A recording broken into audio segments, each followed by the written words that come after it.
That's my first time seeing somebody do that. I've seen popcorn, but never getting the wheels taken off.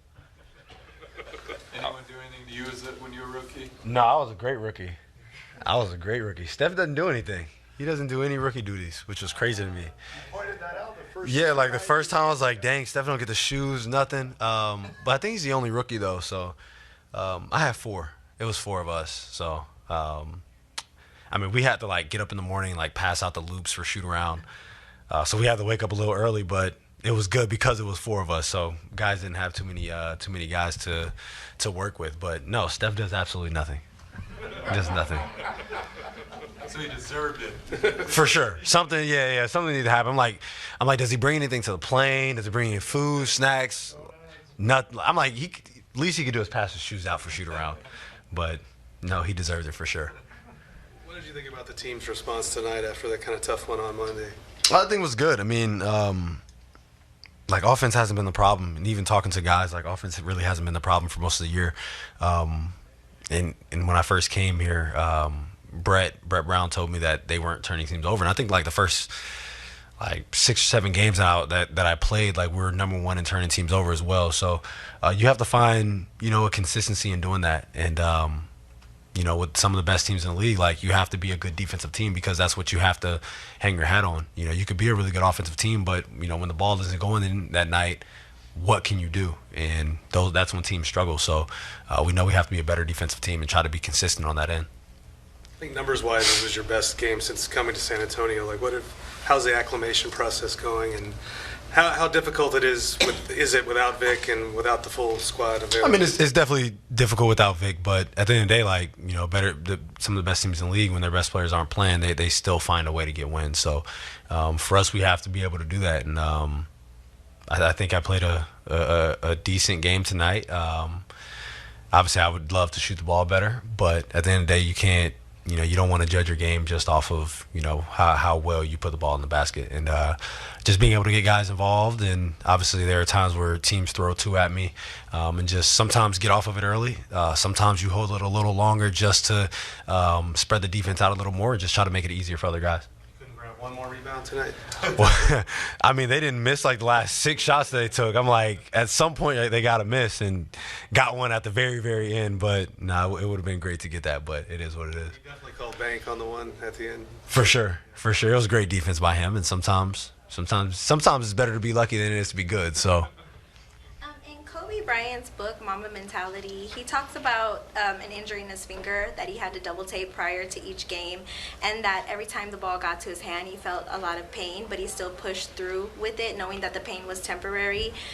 When you have nights like this where you have a season-high 32 points with the Spurs, do you have to push through the pain too, yes or no? And if so, or if not, how does Mamba Mentality apply to you when you have these kind of nights? Yeah, I mean, for me, like, I've been playing with it the whole season, so a lot of the times I just say it is what it is, but, I mean, I scored 60.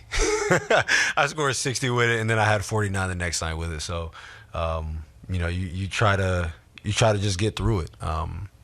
Obviously, I would love to have all 5 of my fingers and not have one get in the way or not have the buddy tape them together, but, I mean, it is what it is. It happened the second day of training camp, so I'm like at that point, I'm like, I gotta play. So, like I said, it is what it is, and it'll get fixed soon enough.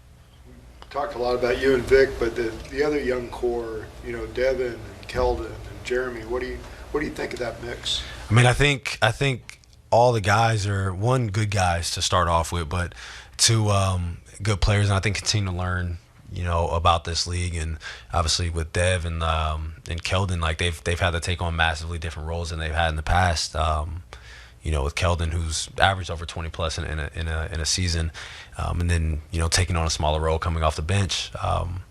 Those things are difficult, but whenever you're able to embrace those types of roles, especially with the type of talent that comes in and out of the league, or that can come in and out of a locker room, when guys who are that talented are able to take and embrace a smaller role, it makes your team that much better. But like I said before, I mean, a lot of what we talk about with that really has to do with offense, and with the type of talent that we have in this locker room on that end of the court, that'll never be the problem. at some point, we have to be better defensively. And obviously, when you have Vic out there, it's a lot different. But the guys around you, even without a big, you have to be able to guard.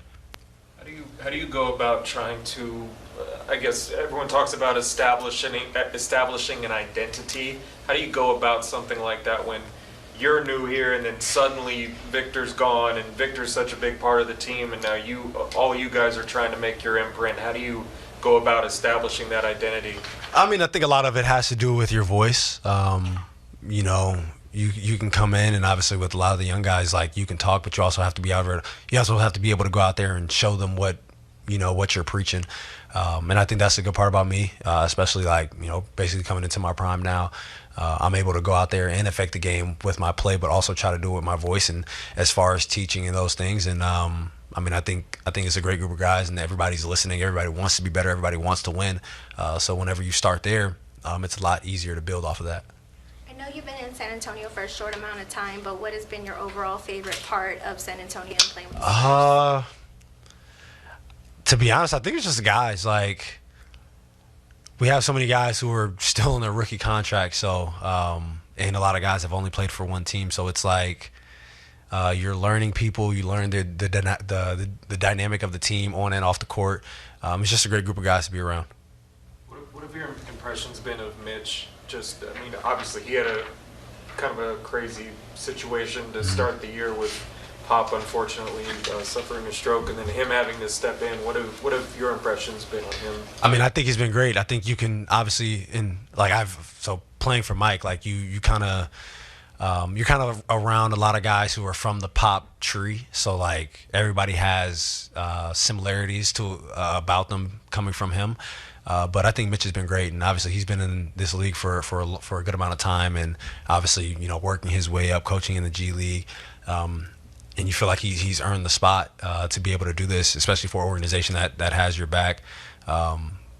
So for us, like you go out there, and I think a lot of guys like to play for people like that who have been through, video room, G League, assistant coach, moving up or being on the back of the bench, moving to the front of the bench. You really respect people who have been through that, because that's not an easy thing to do. Like the video guys and the coaches are probably in here more than we are because of all the film and everything that they have to break down and then have to present to the team. So you respect that, and I think for him, like he's able to teach, and obviously he's still young, so he still has a time to go. But with that, especially with the young team, you would love to be able to build up and kind of come up together and start to win together. I feel like that makes it taste even better. A little extra motivation the next two games with these teams that you guys lost to, Charlotte and New Orleans. Yeah, definitely. I mean,